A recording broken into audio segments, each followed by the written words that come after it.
তো যাদের ইমানের মজবুতি নাই, আমলের মজবুতি নাই,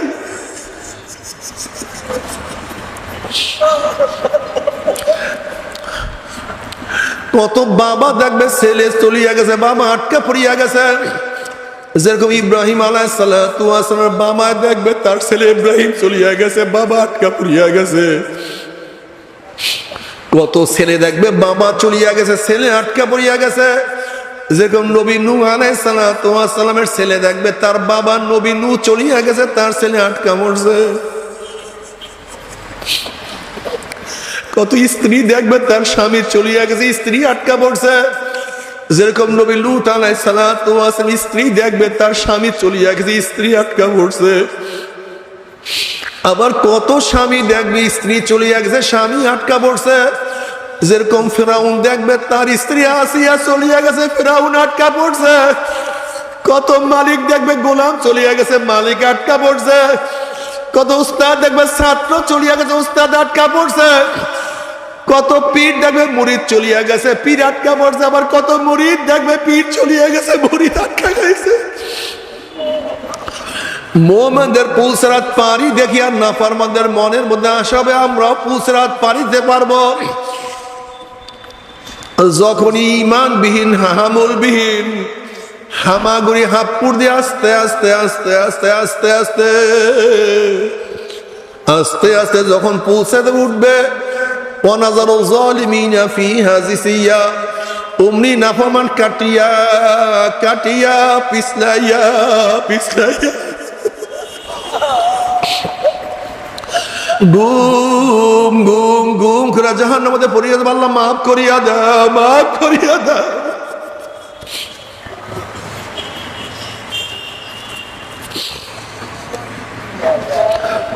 বাবারে ও শরিয়তপুরের বাবারা, ও শরিয়তপুরের পর্দার মা বোনেরা, বাবারে ফেরো।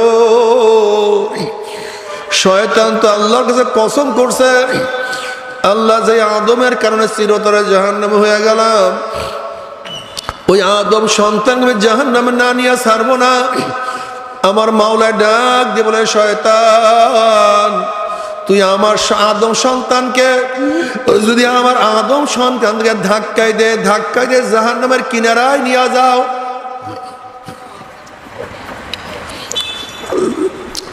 আমার আদম সন্তানকে জাহান্নামের কিনারায় নিয়ে যাও। আর ওই জাহান্নামের কিনারার থেকে আমার আদম সন্তান আমাকে ডাক দে, আল্লাহ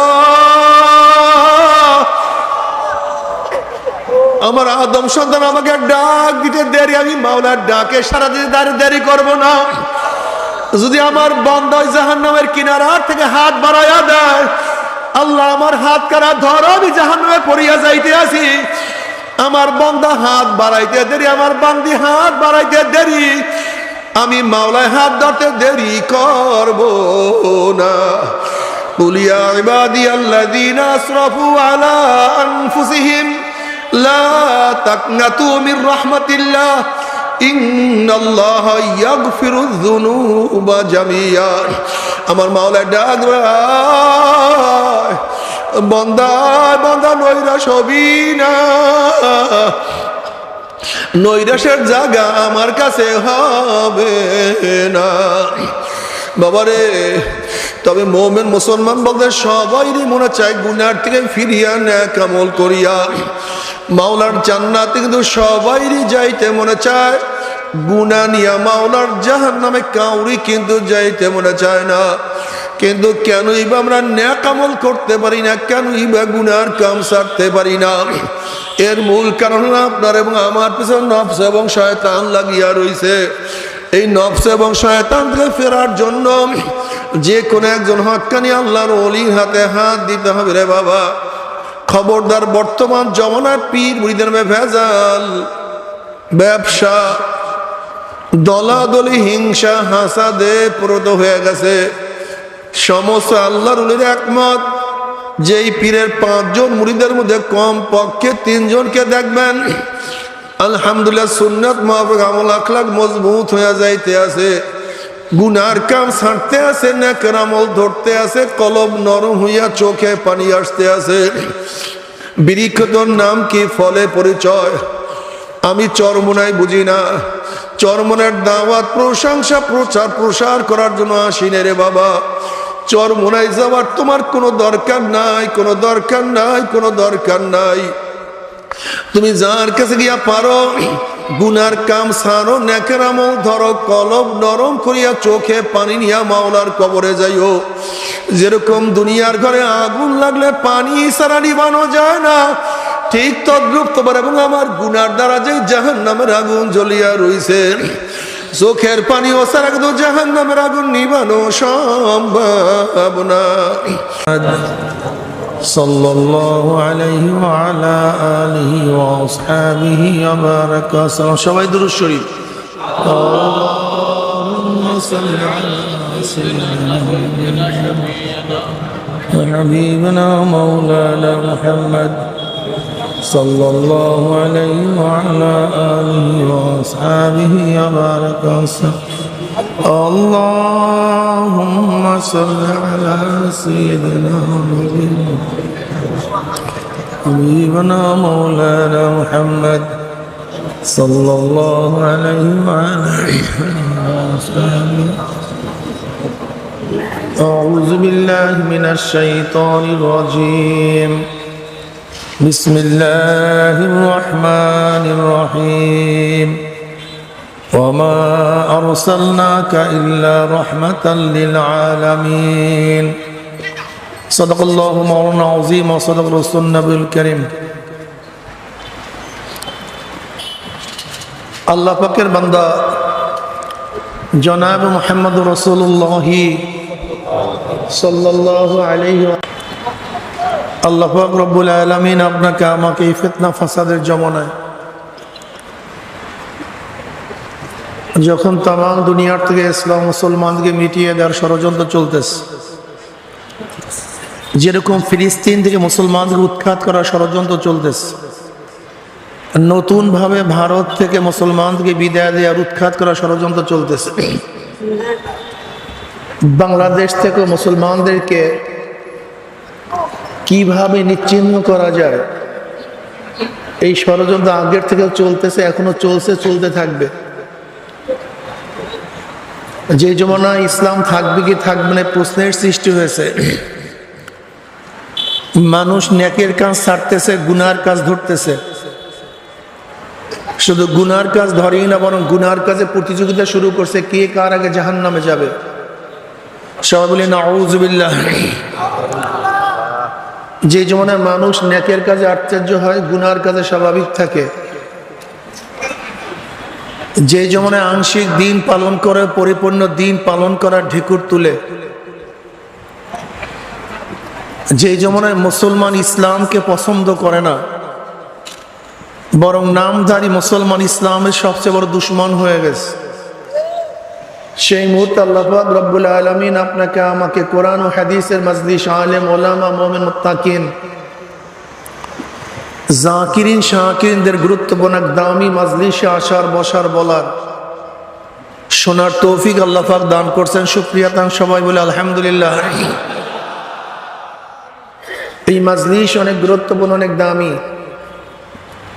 দীর্ঘক্ষণ পর্যন্ত আপনারা বয়ান শুনছেন, আমি আর বেশি সময় নেব না, সামান্য কিছু সময় আলোচনা করব, এরপর আখির মোনাজাত দেব। তওবা করি আখিরে মোনাজাত দিয়া যার যার বাড়িতে চলে যাব।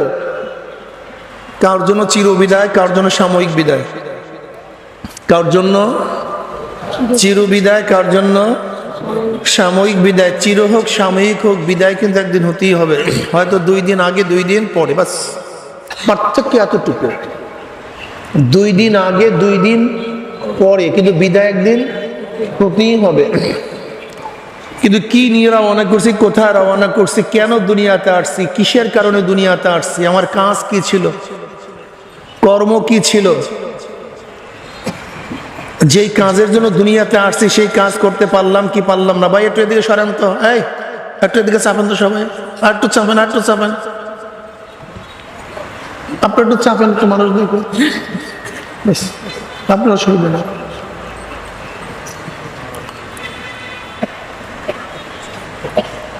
আল্লাহ পাক রব্বুল আলামিন সৃষ্টির সূচনা লগ্ন থেকেই দুইটা পার্ট করে সৃষ্টি করেছেন। আদমের গ্রুপ, শয়তানের গ্রুপ। কোন গ্রুপ ভাই? আদমের গ্রুপ, শয়তানের গ্রুপ। কেন আল্লাহ পাক শুধু আদমকে সৃষ্টি করতে পারতেন না? শয়তানকে করলেন কেন? আবার দেখেন, উভয় উভয়ের শত্রু, কেউ কার বন্ধু না। ইন্নাশ শায়তানাকুম আদুউন ফাত্তাখিযু আদুওয়া। উভয় উভয়ের শত্রু, কেউ কার বন্ধু না। আদমের গ্রুপেও লোক থাকবে, শয়তানের গ্রুপেও লোক থাকবে কি থাকবে না? নাকি থাকবে না? এখন দেখার বিষয়, আদমের গ্রুপেও লোক আছে, শয়তানের গ্রুপেও লোক আছে। আপনি কোন গ্রুপের, এইটা হলো দেখার বিষয়। আমার দিকে তাকান।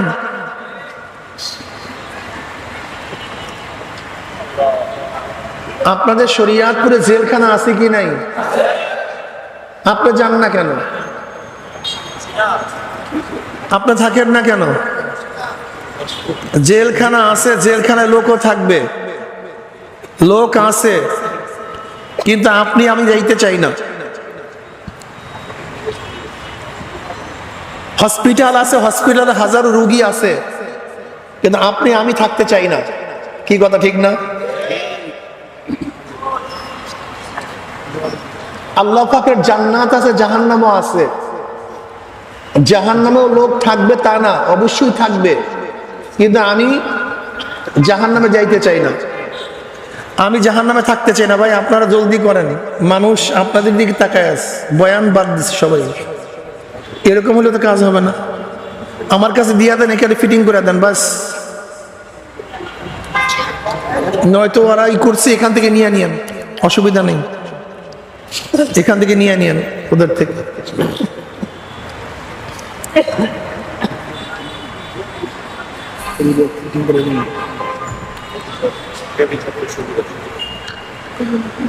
শয়তানের গ্রুপের লোক থাকবে, আদমের গ্রুপের লোক থাকবে,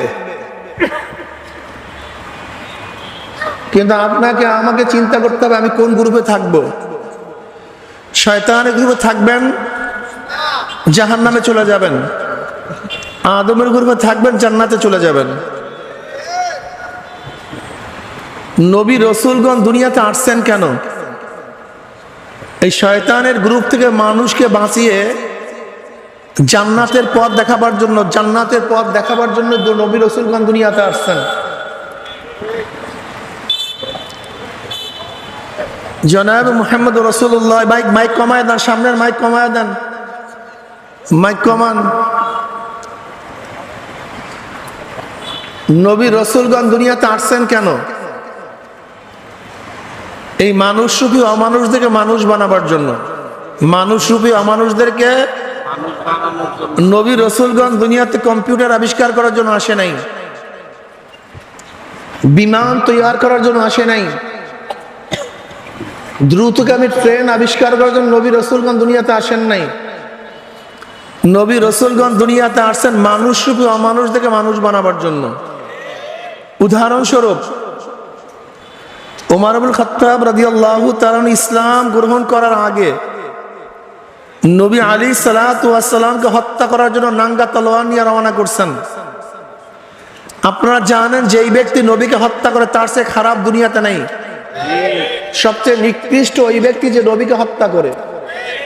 তো সরদার দো আলম আলাইহিস সালাতু ওয়াস সালামকে যে হত্যা করার জন্য রওনা করছে তার চেয়ে খারাপ কেউ হতে পারে না। ইসলাম গ্রহণ করার পরে ওমর ইবনে খাত্তাব রাদিয়াল্লাহু তাআলা আনহু কেমন মানুষ হয়ে গেছে, কেমন ভালো হয়ে গেছে। আপনারা কি জানেন ওমর ইবনে খাত্তাব রাদিয়াল্লাহু তাআলা আনহু ইসলাম গ্রহণ করার ঈমান আনার পরে বাতাস তার কথা শুনতো, পানি তার কথা মানতো, মাটি তার কথা শুনতো। ওমর ইবনে খাত্তাব রাদিয়াল্লাহু তাআলা অনুকূলে কোরআনের বহুত আয়াত নাযিল হয়ে গেছে। ওমর ইসলাম গ্রহণ করার আগে যে চেহারা ছিল, ইসলাম গ্রহণ করার পরে একই চেহারা। ইসলাম গ্রহণ করার আগে যে চক্ষু ছিল, ইসলাম গ্রহণ করার পরে একই চক্ষু, একই নাক, একই কান, একই হাত, একই অবয়ব। একই রং। ইসলাম গ্রহণ করার পর ওমরের মধ্যে এমন কি পরিবর্তন আসছে যে সিরিয়ায় হযরত সারিয়া রাদিয়াল্লাহু যুদ্ধ করতেছিলেন, আর হযরত ওমর ইবনে খাত্তাব রাদিয়াল্লাহু তাআলা মদিনায় বক্তৃতা করেন। আর এই মদিনা থেকে তিনি বলেন, ইয়া সারিয়াতুল জাবাল, এ সারিয়া পাহাড়ের দিকে তাকাও। তিনি বলতেছেন, হুকুম করতেছেন মদিনায় বসে, আর বাতাস তার আওয়াজ পুছায়া দিছেন সিরিয়ার মধ্যে, শত শত মাইল দূরে পুছায়া দিচ্ছে। ওমরের মধ্যে এমন কি পরিবর্তন আসছে, যখন মুসলমানরা মিশর দখল করছে, আপনারা জানেন নীল নদের মধ্যে প্রতি বছর এক সুন্দরী সুচির আকর্ষণীয় মেয়েকে জবেহ না করলে জোয়ার সৃষ্টি হইতো না। তাই মুসলমানরা সিরিয়া এসে মিশর দখল করার পরে মিশরের মানুষজন মুসলমান গভর্নর কাছে বলছে যে নীল নদীর মধ্যে পানি আনার জন্য সুন্দরী এক মেয়েকে জবেহ করতে হবে। মুসলমান গভর্নর বলতেছে, সুন্দরী মেয়ে তো দূরের কথা, বিনা অপরাধে তো একটা কালো কুচ্ছিত কালো ন্যাংরা লুলাকেও তো হত্যা করা জায়েজ নেই। মিশরের মানুষ বলতেছে, হত্যা করে করো, নয়তো পানি দাও। যদি পানি না আসে নীল নদীর মধ্যে, তাহলে মিশরের কোনো মানুষই বাঁচবে না। গভর্নর বলতেছে, আমিরের হুকুম ব্যতীত আমি কিছুই করতে পারবো না। গভর্নর ওমর ইবনে খাত্তাব রাদিয়াল্লাহু তাআলার কাছে চিঠি লিখছেন, মিশরের অবস্থায় কি করব। ওমর ইবনে খাত্তাব রাদিয়াল্লাহু তাআলা ডাইরেক্ট নীল নদীর কাছে চিঠি লেখেন, হে নীল নদ, যদি আল্লাহর হুকুমে জারি হও, আমার চিঠি পাইতে দেরি, জোয়ার সৃষ্টি হইতে দেরি করবা না। আর যদি আল্লাহর হুকুমে জারি না হও, জোয়ার না হও, তোমার কিয়ামত পর্যন্ত জোয়ারের কোনো প্রয়োজন নেই।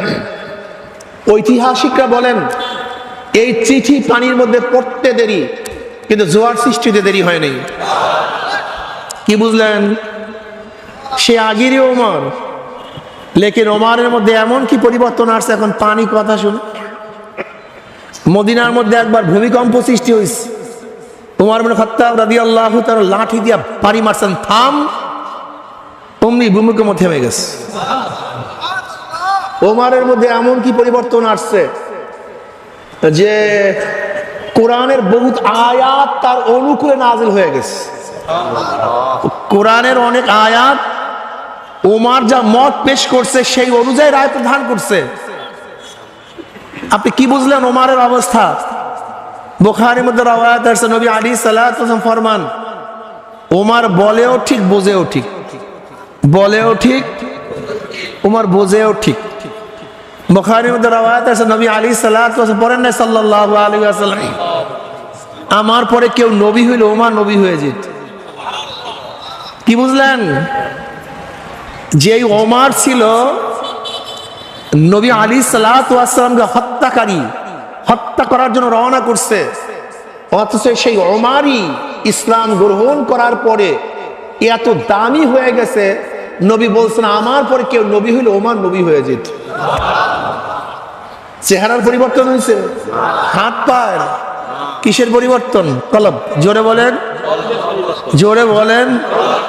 এই ভিতরের একটা কলব, এই কলবটা পরিবর্তন হয়ে গেলে মানুষ দামি হয়ে যায়। বেলাল হাবশী রাদিয়াল্লাহু তাআলা আনহু গোলাম জাত গোলাম, নিজেও গোলাম, বাবাও গোলাম, দাদাও গোলাম, কালো কুচ্ছিত, 1 টাকার মালিক ছিলেন না, 1 শতক জমির মালিক ছিলেন না। সম্মান ইজ্জাত বলতে বেলালের কিচ্ছু ছিল না। কে গোলামকে ইজ্জাত করে, সম্মান করে?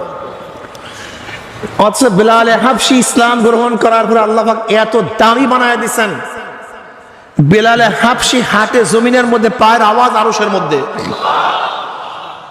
বেলাল হাবশী আজান দেয় জমিনের মধ্যে, 7 তবক আসমান ভেদ করে আজানের শব্দ চলে যায় আরশের মধ্যে। কি বুঝলেন? কিয়ামতের ময়দানে সমস্ত মানুষ উঠবে পায়ে হাঁটিয়া হাঁটিয়া, আর বেলাল হাবশী তার মর্যাদার কারণে কিয়ামতের ময়দানে উঠবে উটের পিঠে চড়িয়ে, অথচ গোলাম। কি পরিবর্তন!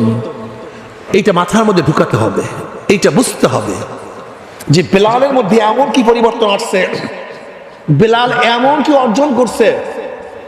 1400 বছর আগে বেলাল চলে গেছে, আজ শরিয়াতপুর মাঠের মধ্যে সেই বেলালকে নিয়ে আমরা তাস্কেরা করতেছি, আলোচনা করতেছি, বয়ান করতেছি। বেলাল এমন কি অর্জন করছে।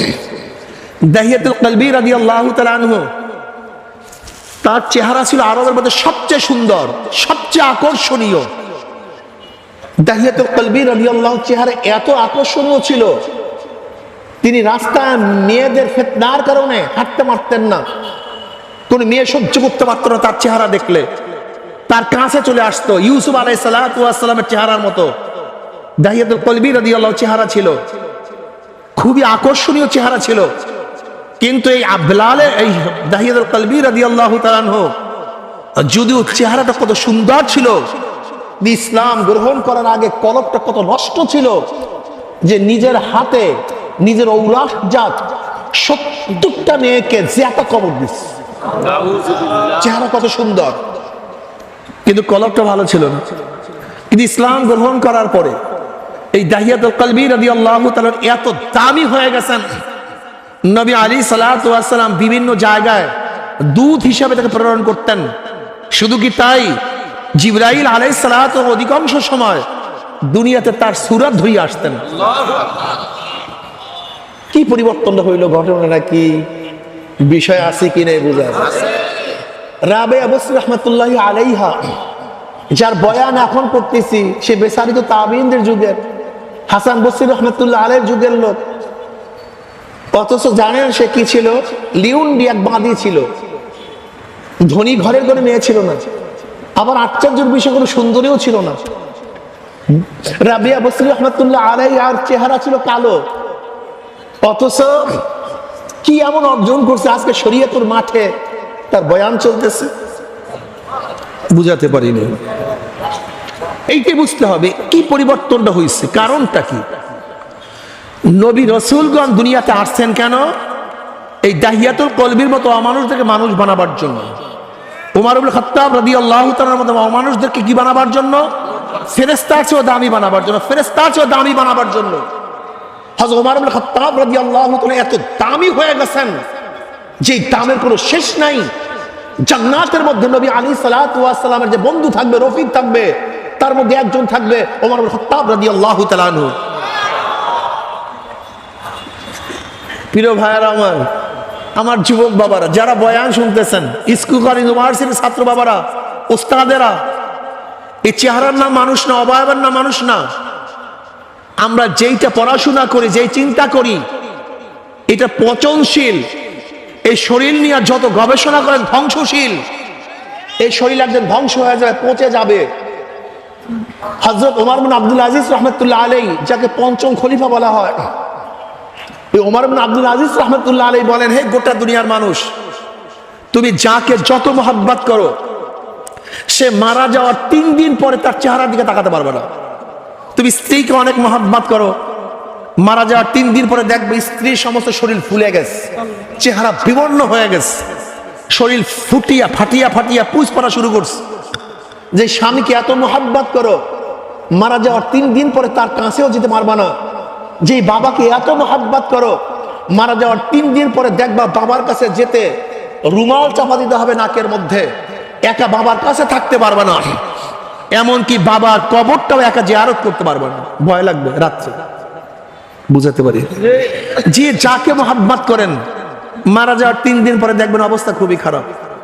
যেই শরীর নিয়ে সারাদিন চিন্তা, খাওয়া বাঁচা, এই শরীর পচনশীল, এই শরীর গন্ধ হবে।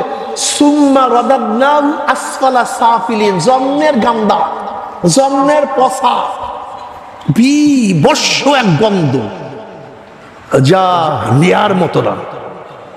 সেইটা নিয়ে এত গবেষণা করেন, একটা ধ্বংসশীল জিনিস নিয়ে। কিন্তু যেই রুহুর কোনো ক্ষয় নাই, লয় নাই, যেই রুহুর কোনো ক্ষয় নাই, লয় নাই, ধ্বংস নাই, সেই রুহুর চিন্তা কেউ করে না, কেউ না, কেউ চিন্তাই করে। রুহুর কোনো টেনশন নেই, রুহুর কোনো টেনশন নাই, চিন্তা নাই। তা তোমার চেয়ে আমার চেয়ে বড় গবেট আর কেউ হতে পারে বলো তো? যেই জিনিস ধ্বংস হবে না, যেই জিনিস কিয়ামত, জান্নাত পর্যন্ত, কিয়ামত হওয়া পর্যন্ত এমনকি জান্নাতে যাওয়া পর্যন্ত, কেউ জাহান্নামে গেল কোনোদিন ধ্বংস নাই, সব সময় থাকবে। সেই রুহুর টেনশন চিন্তা কারোর মধ্যে নেই। নবী রসুলগণ সেই রুহুর খবর দেওয়ার জন্য, সেই রুহুর চিন্তা করার জন্যই দুনিয়াতে আসছেন। এই মানুষ শুধু মানুষদেরকে মানুষ বানাবার জন্য।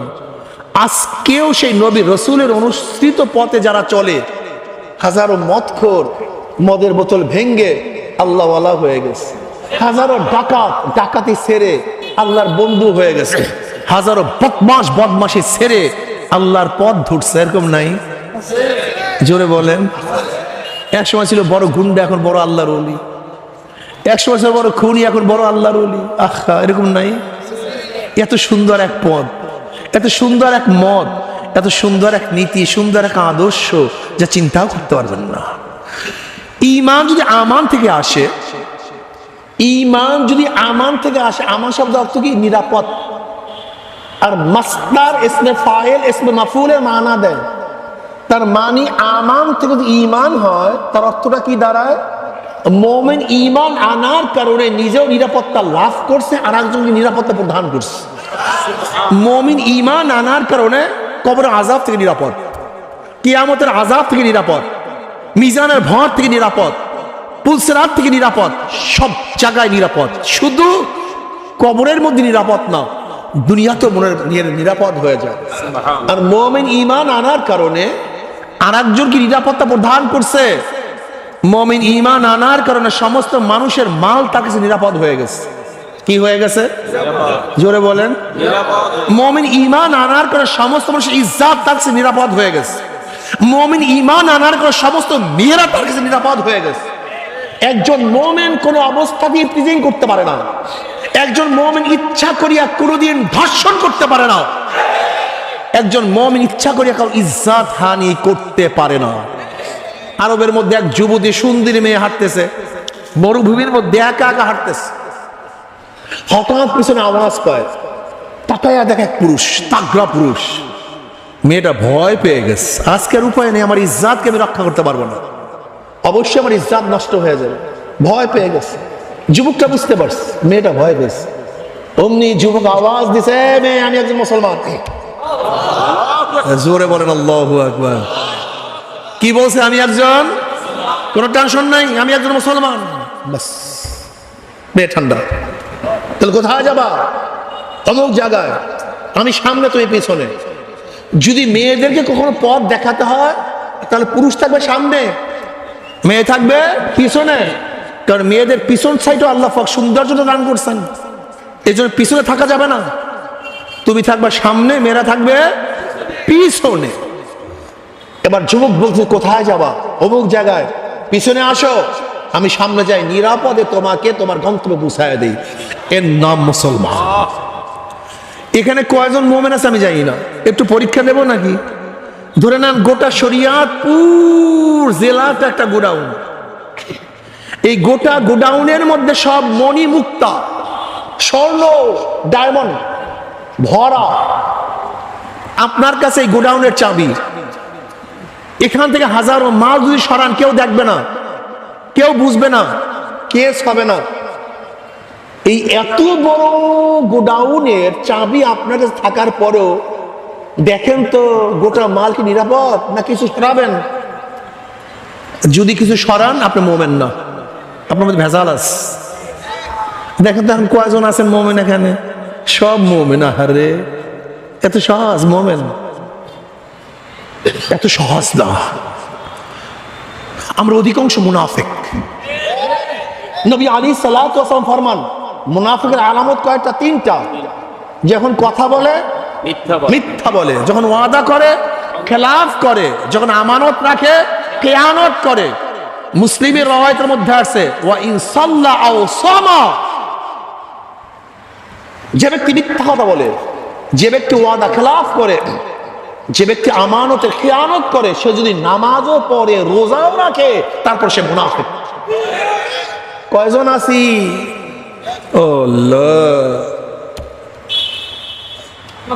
কয়জন আছি বলেন তো? ওয়াদা খেলাফ করে মিথ্যা কথা বলি, স্টেজে এক কথা বলি, ভিতরে আর এক কথা বলি, সবাই সামনে এক কথা, ভিন্নভাবে আর এক কথা, গোপনে এক কথা, বাহিরে আর এক কথা।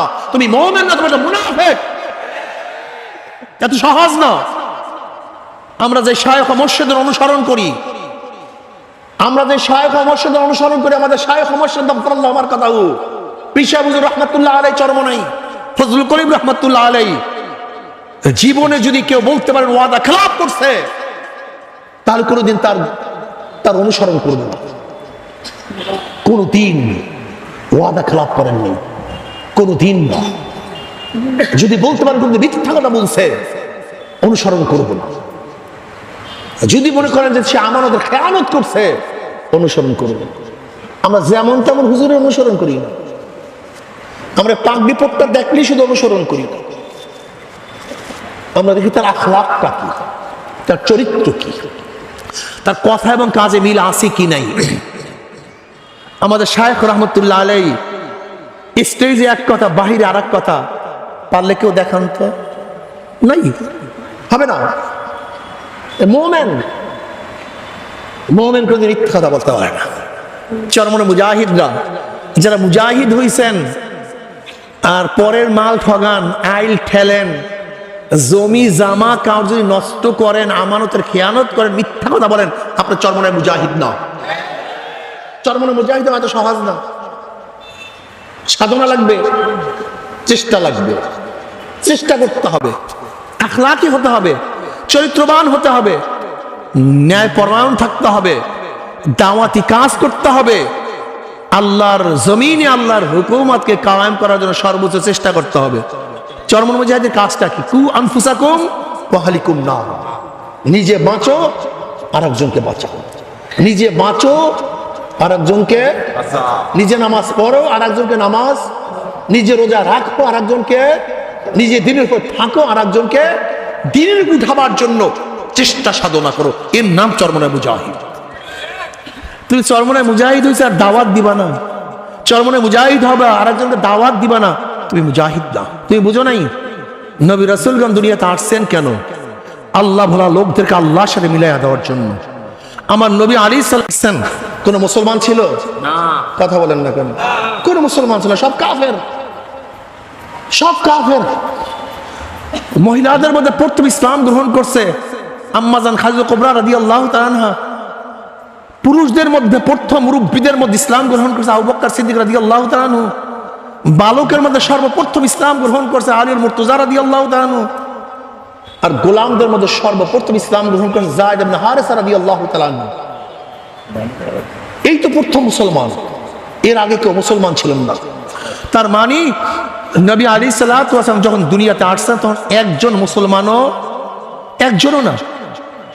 পঞ্চম নবুয়তির বৎসর ওমর বিন খাত্তাব রাদিয়াল্লাহু আনহু ইসলাম গ্রহণ করছেন, তখন তার বয়স 27।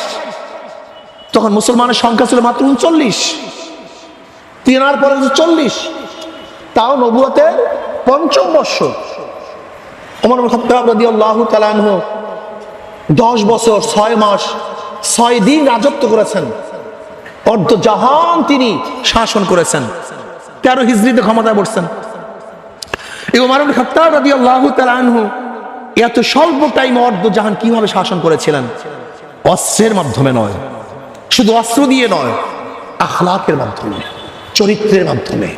মুসলমান শুধু অস্ত্রের মাধ্যমে জিতে না, অস্ত্রের মাধ্যমে মুসলমান বিজয় অর্জন করে না। মুসলমান বিজয় অর্জন করে আল্লাহ পাকের রহমতের উপরে এবং সুন্নাতকে মজবুত করে ধরার মাধ্যমে। এক যুদ্ধের মধ্যে মুসলমানরা কোনো অবস্থাতেই খ্রিস্টানদের সাথে পারতেছিল না। ওমর ইবনে খাত্তাব রাদিয়াল্লাহু তাআলার জামানার মধ্যে তাকে চিঠি লিখছে, জবাব আসছে, দেখো কোনো সুন্নাতের খেলাফ করতেছো কিনা, কোনো সুন্নাতের খেলাফ হচ্ছে কিনা। মুসলমান যে সেনাপতি ছিল সে ভাবছে আসলে তো আমাদের সুন্নাতের মধ্যে একটু ত্রুটি আছে, মেসওয়াকের আমল ঠিক মতো হচ্ছে না। পরবর্তী ফজরের সময়, ফজরের পরে সবাই মেসওয়াকের আমল শুরু করছে। কাফেররা দূর থেকে দেখছে মুসলমানরা দাঁতে ধার দেয়, আজকে সবাই খাইয়া ফেলাইবে। অমনি তারা তাদের বাংকার ছাড়িয়া দিছে, আত্মসমর্পণ করছে সুন্নাতের কারণে। আর আজকে আমরা হেকমত করি সুন্নাতকে ছাড়িয়া দিয়া, আজকে হেকমত করি টুপিকে ছাড়িয়া দিয়া, আজকে হেকমত করি দাড়ি কামাইয়া দাড়ি ছাটাইয়া, এই হিকমত ইসলাম হবে না রে পাগল। আপনি কেন জানেন না? হুনাইনের যুদ্ধে আপনারা জানেন বদরের ময়দান মুসলমানদের সংখ্যা ছিল 313। বিজয় ছিল কাদের? মুসলমানদের। আর হুনাইনের যুদ্ধে মুসলমানদের সংখ্যা ছিল, ঐতিহাসিকরা বলেন, কেউ বলেন ফতে মক্কার পরের ঘটনা। ফতে মক্কায় যদি মুসলমানদের সংখ্যা থাকে 10,000, তা আরো যোগ হয়েছে 2,000, 12,000। যদি মুসলমানের সংখ্যা হয় 12,000, তার আরো 2 হয়েছে 14,000। কি কথা ঠিক না? যাই হোক, 12,000 হোক, 14,000 হোক, 10,000 হোক। আর কাফেরদের সংখ্যা জানেন কত? মাত্র 4,000। হুনাইনের যুদ্ধে কাফেরদের সংখ্যা ছিল 4,000, মুসলমানদের সংখ্যা ছিল 12,000। কিন্তু অবস্থাটা কি হয়েছে জানেন? প্রথম অবস্থা যখন কাফেররা আক্রমণ করছে, মুসলমানদের মধ্যে এমন অবস্থা হয়েছে, দিক বিদিক ছুটাছুটি শুরু করছে, ভাগা শুরু করছে। আবু সুফিয়ান রাদিয়াল্লাহু নতুন মুসলমান, সে বলতেছে মুসলমানরা এমন ভাগছে 100 বছরের মধ্যে আর তারা জমা হবে না। অথচ মুসলমানদের সংখ্যা ছিল কাফেরদের চেয়ে 3 গুণ। কোথায় 4,000 আর কোথায় 12,000। কিন্তু মুসলমানরা প্রথম জিততে পারেনি। কেন? কারণটা কি? আল্লাহ নিজেই বলেন, ওয়াইয়াউমা হুনাইনিন ইয আ'জাবাতকুম কাসরাতুকুম ফালাম তুগনি আনকুম শাইআ। এই হুনাইনের যুদ্ধে যখন তোমাদের কাসরাত, তোমাদের আধিক্য তোমাদের মধ্যে আশ্চর্যজনক করে দিয়েছে যে আজকের মধ্যে বিজয় ঠেকায় কে? জিততে পারো নাই, জিততে পারো নাই। আধিক্যের কারণে মুসলমান জিতে নাই। তুমি কেন বুঝো না? যত গোড়ার দিকে যাবা তত মুসলমানদের সংখ্যা কম, বিজয়ের সংখ্যা বেশি। আর যত আগার দিকে আসবা মুসলমানের সংখ্যা বেশি, বিজয়ের সংখ্যা কম। তুমি কি দেখো না? যত গোড়ার দিকে মুসলমানের বিজয়ের সংখ্যা বেশি, কিন্তু সংখ্যা কম। আর যত আগার দিকে আসবো সংখ্যা বেশি, আর গুতার সংখ্যা বেশি। গুতা, খালি গুতা খাই, সব জায়গায় গুতা খাই। এই যে দেখেন মোহাম্মদ বিন কাসিম রহমতুল্লাহ আলাই, মোহাম্মদ বিন কাসিম রহমতুল্লাহ আলাই 712 ঈসাই সালে মাত্র 5,000 সৈন্য নিয়ে, কত হাজার? 5,000। হ্যাঁ, মাত্র 5,000। আর রাজা দাহিরের সৈন্য ছিল 1 লক্ষ। কোথায় 1 লক্ষ আর কোথায় মাত্র 5,000? আর আপনারা জানেন রাজা দাহিরের জলদস্যু কর্তৃক আমার মুসলিম এক মেয়ে অপদস্থ হয়েছে, অপমানিত হয়েছে। ওই মুসলিম মেয়ে রাজা দাহিরের কাছে নালিশ দিছে, কিন্তু সে বিচার করে নাই। সে সোজা চলে গেছে ইরাকে। হাজ্জাজ বিন ইউসুফের কাছে গিয়ে বললেন, আপনার হাজার মুসলমান ভাইরা জিন্দা থাকতে আপনার এক বোন লাঞ্ছিত হবে, অপমানিত হবে। হাজ্জাজ বিন ইউসুফ বলতেছে, আমার কাছে শূন্য নাই। দ্বিতীয় মাসুদের সময়, দ্বিতীয় অলিদের সময় আমার কাছে তো শূন্য নেই, শূন্য তো বিভিন্ন জায়গায়, আমি কি করব? মোহাম্মদ বিন কাসিম রহমতুল্লাহ আলী, যে হাজ্জাজ বিন ইউসুফের কি ছিলেন? জামাতা ছিল। কাসিম হইল হাজ্জাজ বিন ইউসুফের ভাই, আপন ভাই। মোহাম্মদ বিন কাসিম আর মোহাম্মদ বিবাহ করছে হাজ্জাজ বিন ইউসুফের মেয়ে জুবাইদাকে। জুবাইদা তার স্ত্রী, তার বয়স মাত্র 17 বছর বয়স। হযরত মুহাম্মদ বিন কাসিম রাহমাতুল্লাহ আলাইহি বললেন, আমার এক মুসলিম বোন লাঞ্ছিত হবে, অপমানিত হবে, আর আমরা তাগড়া তুগড়া তার ভাইরা জিন্দা থাকবো। অথচ তো চিনি না এই মেয়েকে, এই মেয়ের সাথে পরিচয় নাই, এ তো আত্মীয়ও না। এখানে যারা আছেন খুব ভালো মতো বুঝবেন, মুসলমানদের সম্পর্ক রক্ত এবং গোশতের মাধ্যমে হয় না। মুসলমানদের সম্পর্ক আকীদা ও ঈমানের সাথে হয়। যেমন নবী নূহ আলাইহিস সালাতু ওয়াস সন্তান, রক্তের সম্পর্ক। কিন্তু আল্লাহ পাক বলেছেন, এটা তোমার আহাল না, এটা তোমার আহাল না। মুসলমানদের সম্পর্ক এইটা নসলি সম্পর্ক না, ঈমান ও আকীদার সম্পর্ক। আল মুমিনু কারজুল ওয়াহিদ ইন ইশতাকা আইনুহু ইশতাকা। এই মিয়া সরেন, সরেন মিয়া। اللهم صل على محمد النبي الأمي وعلى آله وسلم. المؤمن كرجل واحد إن اشتكى عينه اشتكى كله وإن اشتكى رأسه اشتكى كله. গোটা দুনিয়ার মুমিন একটা শরীরের নয়। কয়টা শরীরের নয়?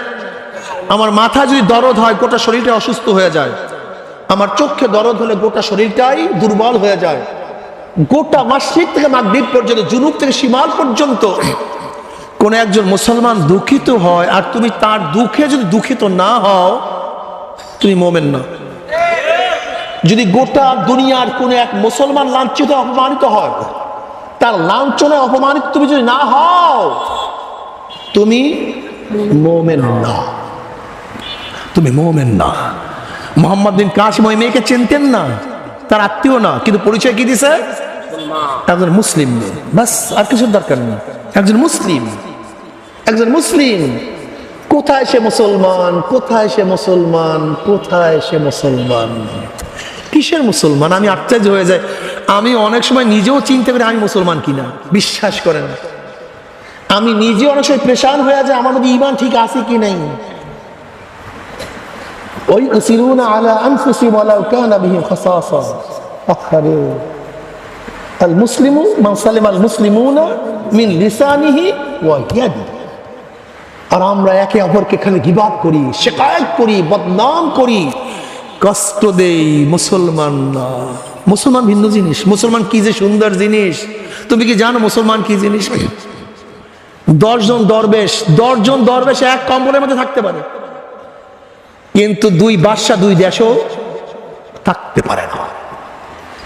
একজন মুমিন আর এক ভাইকে না খেয়ে নিজে একা একা খেতে পারে না। একজন মুমিনকে ক্ষুধার্ত অবস্থায় রেখে নিজে পেট পুড়িয়ে খেতে পারে। মুমিন দেখো আনসারীরা যখন হিজরাত করছে, সাহাবারা, ভাই আমার 2 জন স্ত্রী, তোমার কোনটা পছন্দ হয় নিয়ে যাও। আমার 2টা ঘর, তোমার কোনটা পছন্দ হয় নিয়ে যাও। আমার 2টা বাগান, তোমার যেইটা পছন্দ হয় নিয়ে যাও। আমার একটা বাগান অর্ধেক তোমার, অর্ধেক আমার। আহ, কি মজা, কি মুসলমান। এক মুসলমান ভাই আর এক মুসলমান ভাইকে কত বেশি প্রাধান্য দেয়। এক যুদ্ধের ময়দানে এক মুসলমান আহত হইতে হইতে পড়ে গেছে, পানি পানি করে চিল্লায়। তার চাচাতো ভাই দৌড়ে তার কাছে পানি নিয়ে গেছে, পানি পান করবে, মুখের কাছে গেছে। অমনি অদূর থেকে আরেকজন এটা পানি।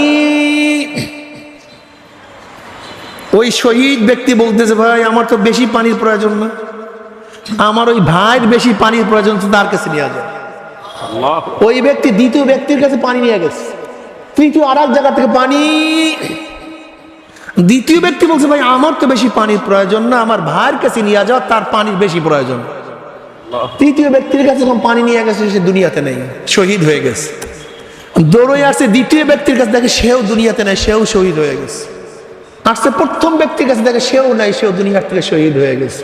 আল্লাহ পাক কি কয়? ওই ইউসিরুনা আলা আনফুসিহিম ওয়ালাউ কানা বিহিম খাসাসা। মুমিন তো নিজের ধ্বংসের সময়ও, নিজের হালাক হওয়ার সময়ও, নিজের মৃত্যুর সময়ও তার অন্য মুমিন ভাইকে প্রাধান্য দেয়। আমি না আমার ভাই, আমি না আমার ভাই। আসি কয়জন এখানে বলেন তো? আমি জানি না, আমি জানি না। ইসলাম কি জিনিস জানো?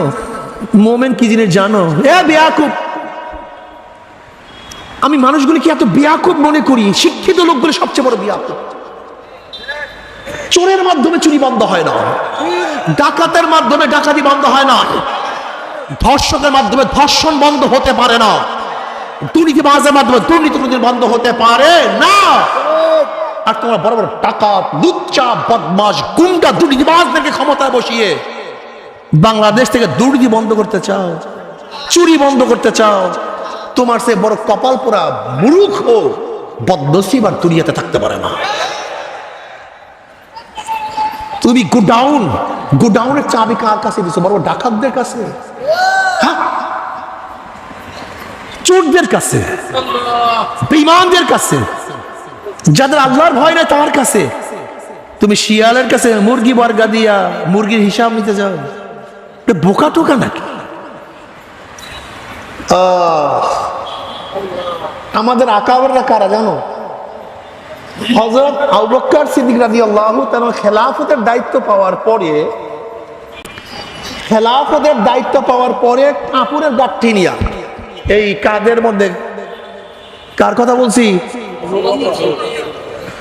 এরকম কাপড়ের গাঠি নিয়ে বাজারের দিকে রওনা করছে। উমর ইবনে খাত্তাব রাদিয়াল্লাহু তাআলা, এই শোনো যুবকরা, কলেজের উস্তাদরা শোনেন, কলেজের ছাত্ররা শুনো, ইসলাম কি জিনিস বুঝো। উমর ইবনে খাত্তাব রাদিয়াল্লাহু আনহুর সাথে রাস্তায় দেখা। উমর ইবনে খাত্তাব বলতেছেন, ভাই আবু বকর কোথায় যান? বলে তো যে বাজারে। কাঁধের মধ্যে গেল কাপড়ের গাঠি, কিসের জন্য? বাজার করার, বাজার বিক্রি করার জন্য। বলে গোটা মুসলমানদের, গোটা দুনিয়ার দায়িত্ব আপনার কাঁধের উপর, আপনার কাপড়ের গাঠি কাঁধে নিয়ে যান। এবার আবু বকর রাদিয়াল্লাহু বললেন, ভাই উমর খাবো কি, পরিবার পরিজন চলবে কিভাবে? বলে যান, বাইতুল মাল থেকে আপনাকে কিছু ভাতার ব্যবস্থা করা হবে। কি ব্যবস্থা করা হবে? খুব ভালো মতো মাথার মধ্যে ঢুকাবাই ঘটনা, মাথার মধ্যে রাখবা, জীবনে বের করবো না, তাহলে বুঝবা ইসলাম কি জিনিস, ইসলামের ক্ষমতা কি জিনিস। ইসলামের ক্ষমতা মানুষ যেতে চায় না কেন, কেন, কারণটা কি, খুব ভালো মতো বুঝবা। হযরত আবু বকর সিদ্দিক রাদিয়াল্লাহু তাআলা আনহুকে কিছু ভাতার ব্যবস্থা করা হলো। কি পরিমাণের ভাতা জানেন? কি পরিমাণ? মধ্যবিত্তি এক পরিবার চলতে পারে এই পরিমাণের ভাতা, মধ্যবিত্তি পরিবার চলতে পারে ঠিক এই পরিমাণের ভাতা। আবু বকর সিদ্দিক রাদিয়াল্লাহু তাআলার স্ত্রী বললেন, আমার একটু মিষ্টি খেতে মনে চায়। কি খেতে মনে চায়? টাকা তো নেই, কি দিয়ে কিনবো? আবু বকর সিদ্দিক রাদিয়াল্লাহু তাআলার স্ত্রী ওই ভাতার থেকে এক পাই দুই পাই, এক পাই দুই পাই জমাতে জমাতে কিছুদিন পর বলতেছে, আমার কাছে কিছু টাকা আছে, সেই টাকাটা নিয়ে মিষ্টি কিনে আনেন। টাকা পাইছো কোথায়? আপনাকে যে ভাতা দেয় আমাদের সংসারের থেকে একটু একটু জমাইতে জমাইতে, তাহলে একটু অতিরিক্ত হয়ে গেছে, এটা তো আমার দরকার নেই, এটা তো অতিরিক্ত হয়ে গেছে, এটা দরকার নেই। মিষ্টি আনলেন না, বাইতুল মালে টাকা ফেরত দিয়ে দিলেন। কি বুঝলা? বলে আমার জামাইটার বেতন কম কিন্তু ঘুষ আছে আলহামদুলিল্লাহ। ঘুষ নাই, গু আছে, গু, পায়খানা। পায়খানা বললো ভালো, জাহান্নামের আগুন আছে তোমার জামাই কপালে। এরপরে কি হয়েছে জানো নাকি? আবু বকর সিদ্দিক রাদিয়াল্লাহু তাআলা চিন্তা করলেন, বাইতুল মালের টাকা নিছি, সবাই টাকা কি না কি হয়, কি না কি হয়। ইন্তেকালের পূর্ব মুহূর্তে ওসিয়াত করলেন, বাইতুল মাল থেকে যেই পরিমাণ টাকা নিছি সেই পরিমাণ টাকা বাইতুল মালে ফেরত দিয়ে দাও। এর নাম মুসলমান শাসক, এর নাম মুসলমান লিডার, এর নাম মুসলমান প্রেসিডেন্ট। তুমি কি জানো ওমর ইবনে খাত্তাব রাদিয়াল্লাহু আনহু ইনসাফের অবস্থাটা কি? ইনসাফের অবস্থাকে জানো? একদিন তিনি বিচারের মাসনাদে ছিলেন, বিচার করতেছিলেন, বিচার থেকে নামছেন, অন্য রাষ্ট্রীয় কাজে ব্যস্ত। হঠাৎ এক যুবক আসছে, আমার এই বিচারটা করে দেন। ওমর রাদিয়াল্লাহু বললেন, আমি এতক্ষণ বিচারের মাসনাদে ছিলাম, তখন তুমি বিচারের জন্য আসো নাই, কারণ আমি রাষ্ট্রীয় অন্য কাজে ব্যস্ত, এখন আসছি বিচারের জন্য। তারপরটা বললাম আমার বিচার করে দেন। অমনি একটা ব্যাগ দিয়ে বাড়ি আসছে, যা। কিছুই করে চিন্তা করলেন, ঘটনাকে বাড়িটা মারলাম কেন? তো বিচার চাইতেই পারে, আমি মারলাম কেন, কিসের কারণে মারলাম, এটা তো অন্যায়, যদি আল্লাহ জিজ্ঞাসা করেন। এরপর একজনকে বললাম, ওই ছেলেটাকে ডাক দাও, যুবকটাকে ডাকো। ডাকছে, পিঠের উপর থেকে কাপড় ফালাই দিস, ওই ব্যাগটা তার হাতে দিছে। কে? অর্ধজাহানের বাদশা, অর্ধজাহানের বাদশা, অর্ধজাহানের বাদশা, যার নাম শুনলে রোম পারস্যরা থরথর করে কাঁপত।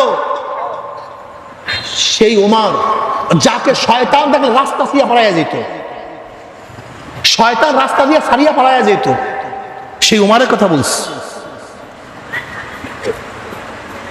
সে যদি একটা বাড়ি দেওয়ার কারণে আমার জুলুম হতে পারে, আমাকে বাড়ি দাও, এরকম যদি শাসকের মধ্যে মেজাজ থাকে, সেই রাজ্যের মধ্যে আর জুলুম বলতে কিছু থাকতে পারে? হ্যাঁ? আর আমাদের দেশে বোকারাম সব দুইটা ইসলাম বুঝেই নয়। Socrates, Plato, Aristotle, Montesquieu, Locke, Rousseau, Abraham Lincoln, Karl Marx, Mao Zedong, socialism, capitalism, communism, secularism, তোর কপালিজম, কপালিজম, কপালিজম। জাহেল মূর্খ গোষ্ঠী, ইসলাম সম্পর্কে কোনো জানাই না। ইসলাম কি জিনিস, কত সুন্দর বিচার। তুমি কি জানো বর্তমান শাসক গোষ্ঠীর অবস্থা কি? দল যত অন্যায় করুক সব মাপ। কথা বলেন না কেন? দল যত বড় চুরি করুক, দলের ব্যক্তিরা যত বড় অন্যায় করুক, নবী আলাইহিস সালাম কি বলছেন বুখারীর মধ্যে রওয়ায়াত, আমার মেয়ে ফাতেমাও যদি চুরি করে আমি তার হাত কেটে দেব। ইসলাম বুঝো কি জিনিস, ইসলাম বুঝো। ওমর ইবনে খাত্তাব রাদিয়াল্লাহু তাআলা আনহু ঔলাদা সন্তান অন্যায় করার কারণে নিজের হাতে দোররা লাগিয়ে দিয়েছে। চিনি ইসলাম কি জিনিস? ইনসাফ, আদালত, দিয়ানতদারি, আমানতদারি ইসলামের মধ্যে ছিল। এর জন্য স্বল্প টাইমে গোটা দুনিয়ার মধ্যে ইসলাম বিজয় অর্জন করছে। ন্যায় পরায়ণতা, ন্যায় বিচার, জুলুম নাই, অত্যাচার নাই, অবিচার নাই, ধর্ষণ নাই, কে গরিব কে ধনী কোনো বিভেদ নাই, কে কুরাইশ কে নন কুরাইশ, কে আরবি কে আজমি, কোনো টেনশন নাই। সব আল্লাহ পাকের মাখলুক, সবাই সমান। নবী আলাইহিস সালাতু ওয়াস সালাম যখন বসতেন, বাহিরের থেকে যখন মানুষ আসতো কেউ চিনতেও পারতো না কে নবী আর কে সাহাবী। ওমর ইবনে খাত্তাব রাদিয়াল্লাহু যখন সিরিয়া দখল করছেন, সিরিয়ার লোকজন বলেন, পাদ্রীরা বললেন, তোমার খলিফা যদি না আসে তাহলে বাইতুল মুকাদ্দাসের চাবি আমরা কারোর কাছে দেব না। ওমর ইবনে খাত্তাব রাদিয়াল্লাহু তাআলা রাজি হয়ে গেলেন। ওমর ইবনে খাত্তাব রাদিয়াল্লাহু রওনা করলেন উটের উপরে, গোলাম উটের রশি টানে ওমর ইবনে খাত্তাব রাদিয়াল্লাহু উপরে। হঠাৎ তিনি চিন্তা করলেন, আমিও মানুষ, গোলামও মানুষ, ওই একা কষ্ট করবে, আমি আরাম করবো, তা কোনোদিন হইতে পারে না। এবার গোলাম কোজে, গোলাম তুমি উটের উপরে ওঠো, আমি রশি টানি। এরকম পালা বদল করিয়া রশি টানে, একবার ওমর রাদি উপরে, একবার নিচে, আর একবার উপরে, আর একবার নিচে। আল্লাহ পাকের কি গ্রীষ্মা, যখন সিরিয়ার মধ্যে ঢুকবে তখন উমারের পালা। এবার গোলাম বলছে, আপনাকে রিসিপশনের জন্য সবাই দাঁড়ায় আছে, আপনি উপরে উঠেন, আমি নিচে নামি। বলে না, এখন আমার ফলে আমাকেই টানতে হবে। যখন সিরিয়ার মধ্যে ঢুকছে, গোলামকে সবাই রিসিপশনের জন্য চাদর উঠাইছে। এখন গভর্নর বলছে, না, যে উপরে সে হলো গোলাম, আর যে রশি টানে সে হলো খলিফা। কোনো বয়ানের প্রয়োজন হয় না, কোনো নসিহতের প্রয়োজন হয় না। এই অবস্থা দেখিয়া দলে দলে মানুষ ইসলাম গ্রহণ করছে, দলে দলে দলে দলে মানুষ মুসলমান হয়ে গেছে। আজকে তোমার আমার চরিত্র দেখলে কেউ তো মুসলমান হয় না। মুসলমানের মুখের মধ্যে গাঁজা, মুসলমানের মুখের মধ্যে মদ, মুসলমান জুয়ার আসরে, মুসলমান যাত্রা গানের বড় বড় নায়ক, মুসলমান নামাজের সময় খেলাধুলার মধ্যে মত্ত, মুসলমান ইসলাম পছন্দ করে না, নারীর উপরে টিটকারি করে, মুসলমান কোরআন ও হাদিস সহ্য করতে পারে না।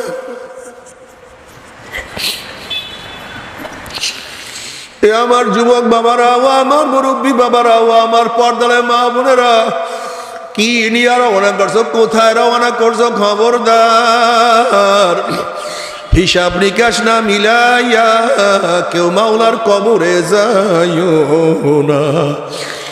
শুধু দুনিয়ার পাগলে আমি মন্ত্রী হব, আমি এমপি হব, আমি দুনিয়ার ক্ষমতা চালাবো। এ বেয়াকুব, তুমি কেন খেয়াল করো না কয়েকদিন আগে কত বড় ক্ষমতাসীনরা ছিল, আজকে তারা কোথায়? খবর নাই, খবর নাই। বাবারে, দুনিয়ার ফেরাউন বহুত ক্ষমতাধীন ছিল, কিন্তু ফেরাউনের কোনো খবর নাই। ওরে সাদ্দাত কত বড় ক্ষমতা ছিল, মাওলার জান্নাতে ঢুকবে না, নিজেই জান্নাত বানায় ফেলাবে, কিন্তু তার কোনো খবর নাই। কারণ না কত বড় ধনী ছিল, কিন্তু কোনো লাভ নাই। আমার মাওলাকে না নিয়া কেউ মাওলার কবরে যাইও না।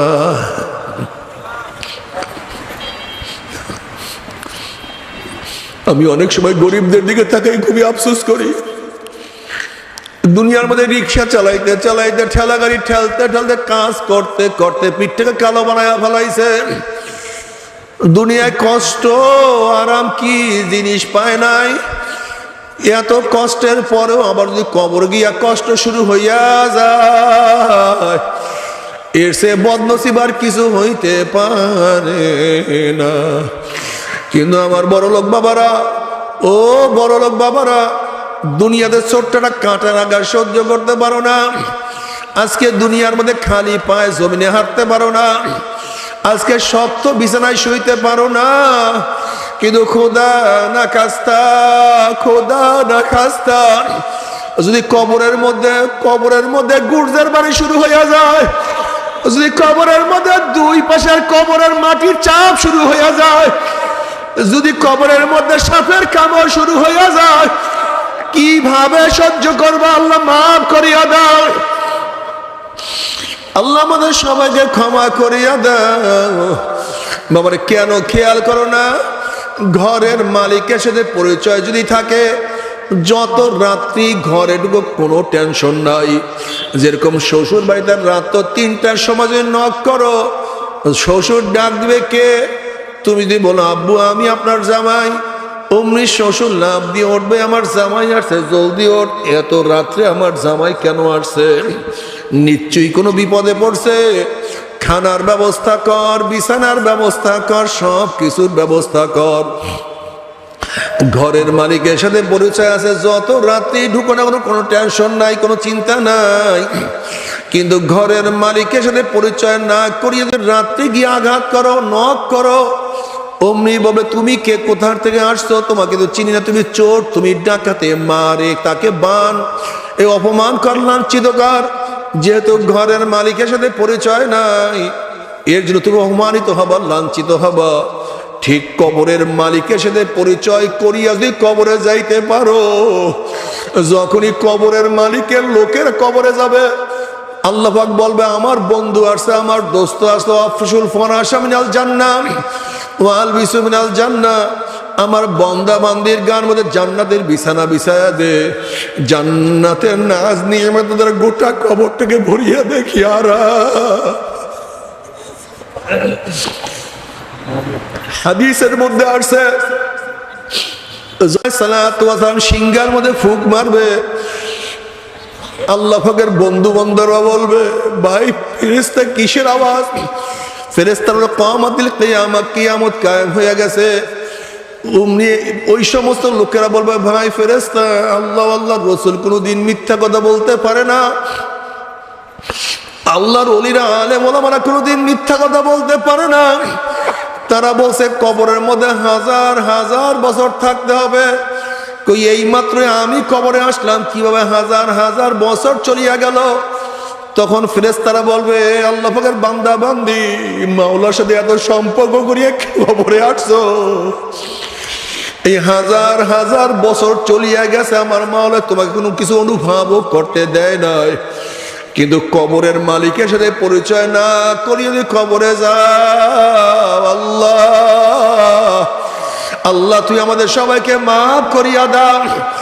এত আযাব শুরু হয়ে যাবে, সহ্য করতে পারবে না।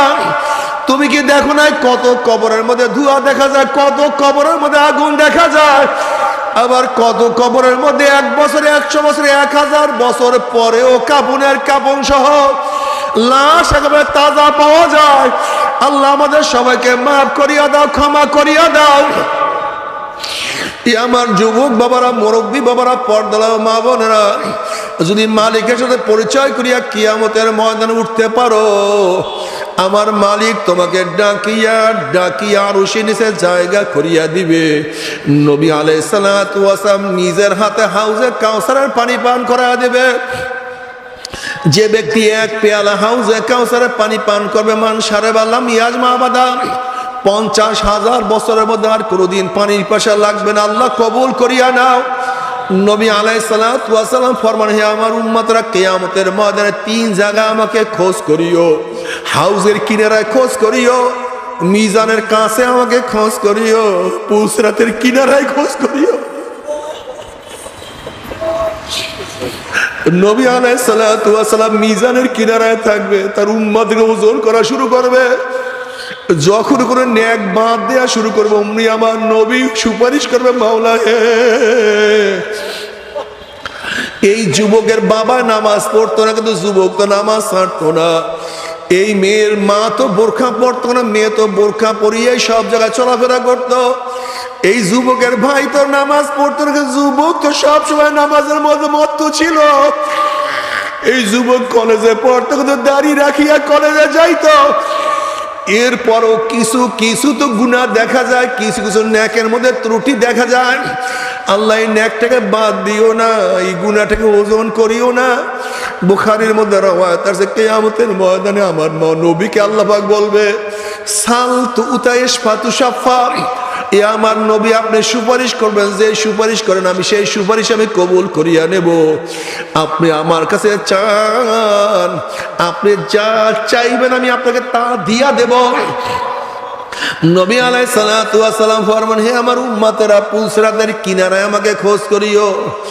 আমার নবী পুসরাতের কিনারায় দাঁড়ানো থাকবে, তার উম্মতরা পানি দেয়া শুরু করবে। বুখারী শরীফের রওয়ায়াত আছে, একদল উম্মতের ঈমান আমলে এত মজবুত হবে, ওই 30,000 বছরের পুসরাতে 1 সেকেন্ডের মধ্যে পাড়ি দিয়া মাওলার জান্নাতে চলিয়া যাবে। কেউ তো বাতাসের গতিতে পুসরাত পাড়ি দিয়া চলিয়া যাবে, কেউ জোরে চলনেওয়ালা ঘোড়ার গতিতে, কেউ দৌড়াইয়া, কেউ হাঁটিয়া হাঁটিয়া।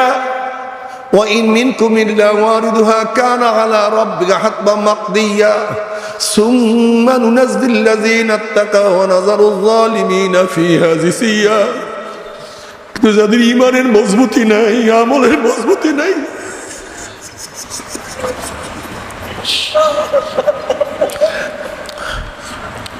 কত বাবা দেখবে ছেলে চলিয়া গেছে, বাবা আটকা পড়িয়া গেছে। যেরকম ইব্রাহিম আলাইহিস সালাতু ওয়াস সালামের বাবা দেখবে তার ছেলে ইব্রাহিম চলিয়া গেছে, বাবা আটকা পড়িয়া গেছে। কত ছেলে দেখবে বাবা চলিয়া গেছে, ছেলে আটকা পড়িয়া গেছে।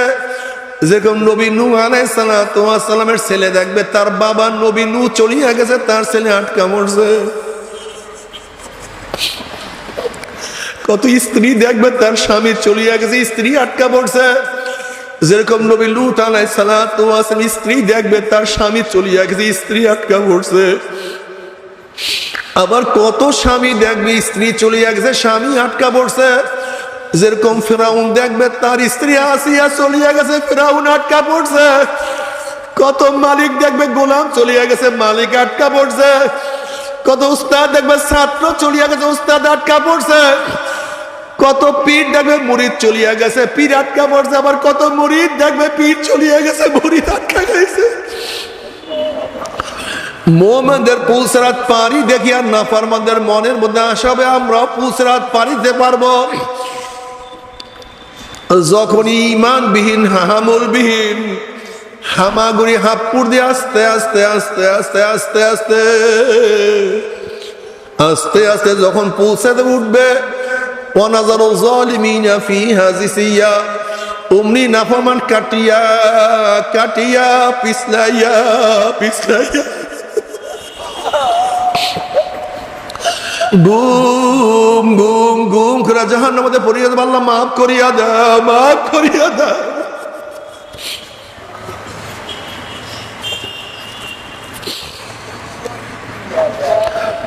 বাবারে, ও শরিয়তপুরের বাবারা, ও শরিয়তপুরের পর্দার মা বোনেরা, বাবারে ফেরো। শয়তান তো আল্লাহর কাছে কসম করছে, আল্লাহ যে আদমের কারণে চিরতরে জাহান্নামে হয়ে গেলাম, ওই আদম সন্তানকে জাহান্নামে না নিয়ে ছাড়বো না। আমার মাওলায় ডাক দিয়ে বলে, শয়তান তুই আমার আদম সন্তানকে, যদি আমার আদম সন্তানকে ধাক্কাই দে জাহান্নামের কিনারায় নিয়ে যাও। যদি আমার আদম সন্তানকে জাহান্নামের কিনারায় নিয়ে যাও, আর ওই জাহান্নামের কিনারার থেকে আমার আদম সন্তান আমাকে ডাক দেয়, আল্লাহ আমার আদম সন্তান আমাকে ডাক দিতে দেরি, আমি মাওলার ডাকে সারা দিতে দেরি করবো না। যদি আমার বান্দা ওই জাহান্নামের কিনারার থেকে হাত বাড়াইয়া দেয়, আল্লাহ আমার হাত কারা ধরো, আমি জাহান্নামে পড়িয়া যাইতে আছি। আমার বান্দা হাত বাড়াইতে দেরি, আমার বান্দি হাত বাড়াইতে দেরি, আমি মাওলায় হাত ধরতে দেরি করব না। কুল ইয়া ইবাদিয়াল্লাযীনা আসরাফু আলা আনফুসিহিম লা তাকনাতু মির রাহমাতিল্লাহ ইন্নাল্লাহা ইয়াগফিরুয যুনুবা জামিয়া। আমার মাওলা ডাক, বান্দা বান্দা নৈরাশ হবি না, নৈরাশের জায়গা আমার কাছে হবে না। বাবারে, তবে মোমেন মুসলমান বলতে সবাইরই মনে চায় গুনার থেকে ফিরিয়া নেক আমল করিয়া মাওলার জান্নাতে, কিন্তু সবাইরই যাইতে মনে চায় গুনাহ নিয়া মাওলার জাহান্নামে কাউরি কিন্তু যাইতে মনে চায় না।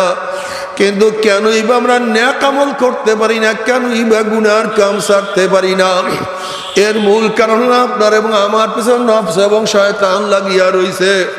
এই নফস এবং শয়তান থেকে ফেরার জন্য যে কোনো একজন হক্কানি আল্লাহর ওলির হাতে হাত দিতে হবে রে বাবা। খবরদার, বর্তমান জমানায় পীর মুরিদের ভেজাল, ব্যবসা, দলাদলি, হিংসা, হাসাদে প্রদ হয়ে গেছে। সমস্ত আল্লাহর ওলির একমত, যেই পীরের 5 জন মুরিদের মধ্যে কম পক্ষে 3 জনকে দেখবেন আলহামদুলিল্লাহ সুন্নাত মুআফিক আমল আখলাক মজবুত হয়ে যাইতে আছে, গুনার কাম ছাড়তে আছে, নেকের আমল ধরতে আছে, কলব নরম হইয়া চোখে পানি আসতে আছে। বৃক্ষতর নাম কি, ফলে পরিচয়। আমি চরমোনাই বুঝি না, চরমোনার দাওয়াত, প্রশংসা, প্রচার প্রসার করার জন্য আসিনে রে বাবা। চরমোনাই যাওয়ার তোমার কোনো দরকার নাই, কোনো দরকার নাই, কোনো দরকার নাই।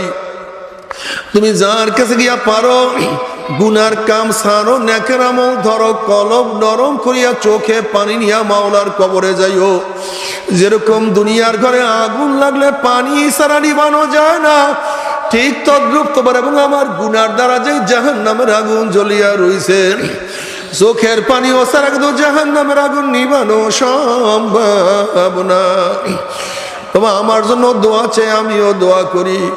সবাই সবার জন্য প্রাণ খুলিয়া দোয়া করো, যেন কিয়ামতের ময়দানে গলাগলি বাঁধিয়া মাওলা একসাথে জান্নাতের তৌফিক দিয়া দেয়।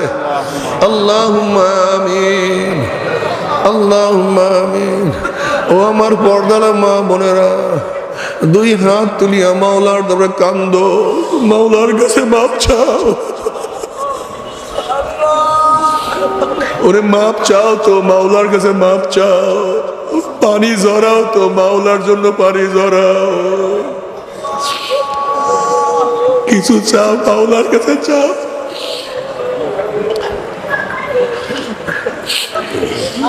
আল্লাহ, আমরা কতিপয় গুনাহগার বান্দা, গুনার বোঝা মাথা নিয়ে আপনার শাহী দরবারে হাত তুললাম রে মাওলা। আল্লাহ, আল্লাহ দয়া করে, মায়া করে আপনি আমাদের জিন্দেগির সমস্ত গুনাহ খাতা মাফ করে দেন। আল্লাহ, আল্লাহ মাফ করবিনি না, ক্ষমা করবিনি না? তাহলে আমরা এখানে কেন আসছি? কি পাওয়ার জন্য আসছি? কি চাওয়ার জন্য আসছি? আমরা দুনিয়া পাওয়ার জন্য আসি নাই, দুনিয়া চাওয়ার জন্য আসি নাই। কেউ নামাজ কাজা করিয়া ফেলাইছি, কেউ রোজা সারিয়া দিছি, কেউ বেপরদা কর্মের মধ্যে লিপ্ত হয়ে গেছি, কেউ হারাম কবিরা গুনাহ করিয়া ফেলাইছি। আল্লাহ, আমরা জাহান্নামের কাজ করিয়া ফেলাইছি। আল্লাহ, জাহান্নামের খাতাতে আমাদের নামটা কাটিয়া দাও।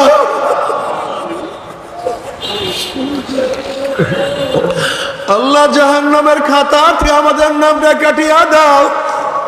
আল্লাহ, জান্নাতুল ফেরদাউসের মধ্যে আমাদের নামটা উঠাইয়া দাও। আল্লাহ, সন্তান অন্যায় করিয়া বাবার কাছে মাপ না পাইলে মার কাছে মাপ পাওয়ার আশা করে। ভিক্ষুক এক দরজায় ভিক্ষা না পেলে অন্য দরজায় ভিক্ষা পাওয়ার আশা করে। আমরা তোমার দুয়ারের ভিক্ষুক, তুমি দেখা খাইয়া দাও, তারাইয়া দাও, আর তোর দরজা নাই রে মালিক, আর তো কোনো দুয়ার রে আল্লাহ।